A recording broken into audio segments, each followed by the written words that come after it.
Hello বন্ধুরা, welcome back to my channel. কেমন আছেন আপনারা সবাই? তো বন্ধুরা, আজকে আবারও নিয়ে হাজির হলাম কিছু দুর্দান্ত কিচেন টিপস নিয়ে, যেগুলো জানা থাকলে আপনাদের সমস্ত কাজ সহজ হয়ে যাবে। তো চলুন চটপট করে আজকের ভিডিওটি শুরু করা যাক। বন্ধুরা, আজকের প্রথম টিপসটি আপনাদের প্রত্যেকের খুব কাজে আসবে। বন্ধুরা, অনেক সময় এরকম হয় আমরা বাইরে কোথাও যাচ্ছি আর কিছু জিনিস আমাদের ক্যারি করে নিয়ে যেতে হবে। তো সেক্ষেত্রে আমরা এরকম ধরনের জার বা কন্টেনারে করে নিয়ে যাই। বিশেষ করে লিকুইড জিনিস নিয়ে গেলে ভারী সমস্যা হয়ে যায়। তো এইভাবে করে যখন আমরা ক্যারি ব্যাগের মধ্যে ভরি, তখন দেখুন কন্টেনার দুটো, বিশেষ করে দুটো কন্টেনার যদি একটা ক্যারি ব্যাগের মধ্যে এভাবে ভরে ঝুলিয়ে যদি নিয়ে যাওয়া যায়, কন্টেনারটা এক সাইডে হেলে যায়, মানে পড়ে যায়। যার ফলে কি হয়, ঘি বা যে কোনো লিকুইড জিনিস নিয়ে গেলে সেটা নষ্ট হয়ে যায়, পড়ে যায়। আর সেক্ষেত্রে যদি কাচের বয়াম থাকে, কাচের জার থাকে, তাহলে দেখবেন দুটি জার একসাথে ঘর্ষণ খেয়ে অনেক সময় ফেটেও যায়, ভেঙেও যায়। তো তার জন্য বন্ধুরা একটা ছোট্ট ট্রিক, এখানে আমি দুটি জারকে একটা ক্যারি ব্যাগের মধ্যেই ভরে নিয়ে যাব, কিন্তু একটা ছোট্ট ট্রিকের সাহায্যে। তো তার জন্য আমাদের কি করতে হবে, একটা জারকে ক্যারি ব্যাগের এক পাশে এইভাবে রেখে নিতে হবে, আর ক্যারি ব্যাগের দ্বিতীয় অংশটা মানে বাকি অংশটাকে এইভাবে করে একবার ঘুরিয়ে নেব। একবার ঘোরানোতেই দেখবেন ক্যারি ব্যাগের মধ্যে একটা ছোট্ট স্পেস তৈরি হয়ে যাবে।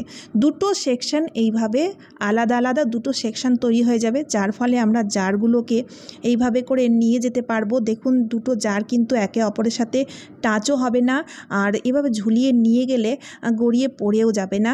তাই যে জিনিসটা আপনারা নিয়ে যাবেন সেফলি নিয়ে যেতে পারবেন, নষ্টও হবে না। আশা করছি ট্রিকটি কাজে দেবে। চলে এলাম পরবর্তী টিপস নিয়ে। বন্ধুরা, আমাদের বাড়িতে থাকা আয়নাগুলো যখন নোংরা হয়ে যায়, বিশেষ করে বাথরুমে থাকা আয়না বা ওয়াশ বেসিনের সামনে যে আয়নাটা থাকে, সেই আয়নার মধ্যে যখন জলের দাগ বসে যায়, জলের ছিটা পড়ে, তখন দেখবেন জলের ছোপ ছোপ দাগ বসে যায়। সেই দাগ পরিষ্কার করা খুব কঠিন ব্যাপার হয়ে যায়। তো চলুন তার জন্য একটা আমি খুব ইউজফুল আইডিয়া বলবো। এখানে আমি নিয়েছি পেপার, নিউজ পেপার নিয়েছি, আর পেপারটাকে দেখুন আমি কি করেছি, এভাবে করে গোল করে মুড়ে নিয়েছি। তারপরে হালকা একটু ভিজিয়ে নিতে হবে, খুব বেশি ভেজালে হবে না, তাহলে নিউজ পেপারটা গলে যাবে। তো আমি জল দিয়ে একটু ভিজিয়ে নেওয়ার পরে এবার কি করব, এই ভেজানো পেপারের সাহায্যে আয়নাটাকে মুছে নেব। যেভাবে আমরা যে কোনো জিনিস মুছি কাপড় দিয়ে, সেইভাবেই আমাদের মুছে নিতে হবে। ব্যাস, তাহলেই দেখবেন আপনাদের আয়না ঝা চকচকে হয়ে যাবে। আয়নার মধ্যে যতই জেদি দাগ থাকুক না কেন, বা জলের আয়রনের দাগ থাকুক না কেন, খুব সহজেই পরিষ্কার হয়ে যাবে। এখানে আপনাদের কোনো রকম সলিউশনের প্রয়োজন পড়বে না আয়না পরিষ্কার করার জন্য, বা বেশি পরিশ্রমও লাগবে না। শুধুমাত্র নিউজ পেপার ভেজানো নিউজ পেপারের সাহায্যে আমরা খুব সহজেই আয়নাগুলোকে পরিষ্কার করে নিতে পারবো। আর ঠিক একইভাবে আপনারা ড্রেসিং টেবিল বা 4 হুইলারের যে আয়না থাকে সেগুলোও পরিষ্কার করতে পারবেন, ছোট আয়নাগুলোকেও পরিষ্কার করে নিতে পারবেন। দেখুন আয়নাটা কত সুন্দর পরিষ্কার হয়ে গেল। আশা করছি ট্রিকটি আপনাদের খুবই কাজে দেবে। চলে এলাম পরবর্তী টিপস নিয়ে। বন্ধুরা, মাছ ধোয়ার সময় আমাদের মাছগুলোকে ভালো মতো করে ধুতে হয়, তা না হলে কিন্তু মাছের আষ্টে গন্ধটা যায় না। ছোট মাছ হোক বা বড় মাছ, সব কিন্তু আমাদের ভালো মতোই ধুতে হয়।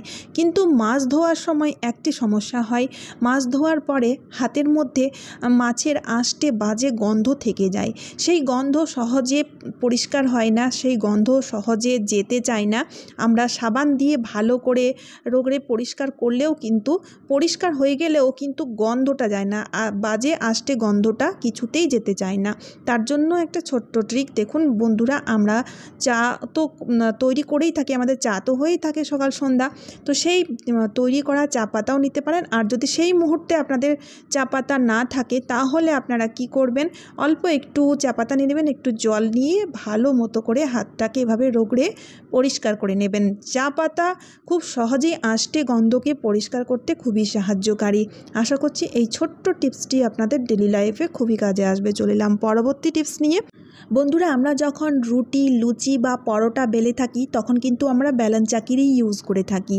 কিন্তু বন্ধুরা, রুটি বেলার সময় একটা সমস্যা প্রায় সময় হয়ে থাকে। আমরা যখন রুটি বেলি তখন দেখবেন বেলন চাকিটা এইভাবে করে এক জায়গা থেকে অন্য জায়গায় সরে যায়, খুব নড়াচড়া করে, যার ফলে কি হয়, রুটিটা ঠিকঠাক মতো করে বেলা হয় না, গোল রুটি বেলতে পারি না, আর রুটি বেলতে আমাদের অনেক বেশি সময়ও লেগে যায়। তো চলুন এর জন্য একটা ছোট্ট ট্রিক আমি আপনাদের সাথে শেয়ার করব। তো এখানে এখানে দেখুন বন্ধুরা আমি নিয়েছি বেলুন। এই বেলুন, যে বেলুনগুলোর ইউজ আমরা বার্থডের সময় বা যে কোনো কিছু সেলিব্রেশন করি তখন কিন্তু আমরা বেলুন ফুলিয়ে থাকি। তো সেই বেলুনগুলো দেখবেন ফেটে যায়, সেই ফাটা বেলুনগুলো কখনোই ফেলবেন না। তো আমি দেখুন একটা নষ্ট ফাটা বেলুন নিয়েছি আর সেই বেলুনটার মুখটাকে আমি কেটে দিয়েছি, কেটে এভাবে করে একটু বড় করে নিচ্ছি। এবার আমাদের কি করতে হবে, এই বেলুনটাকে দেখুন চাকির মধ্যে যে 3টে খুঁটি রয়েছে তো সেই 3টে খুঁটির মধ্যে পরিয়ে দেব।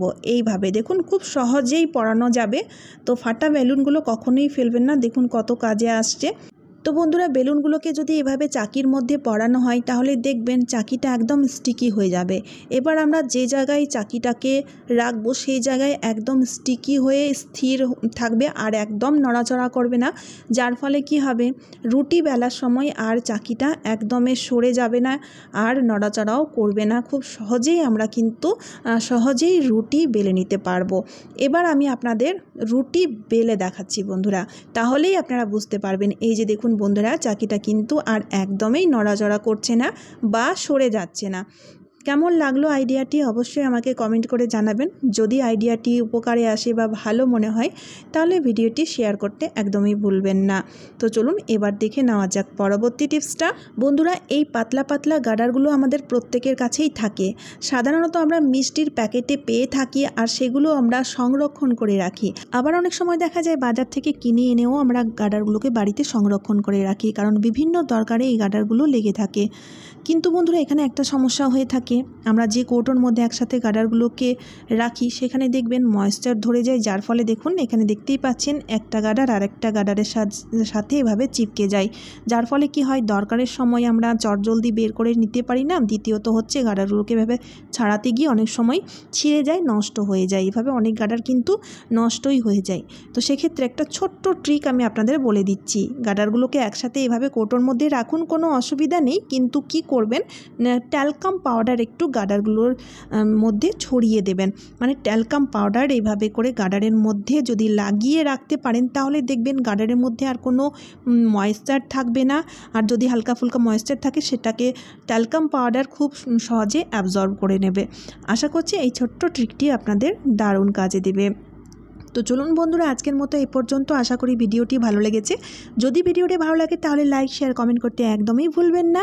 তারই সাথে চ্যানেলটিকে সাবস্ক্রাইবও করে নিতে হবে। আর আপনারা কে কোথা থেকে আমার ভিডিও দেখছেন অবশ্যই কমেন্টের মাধ্যমে জানাবেন। তো চলুন আবারও দেখা হচ্ছে অন্য কোনো নতুন ভিডিওতে। টাটা বন্ধুরা।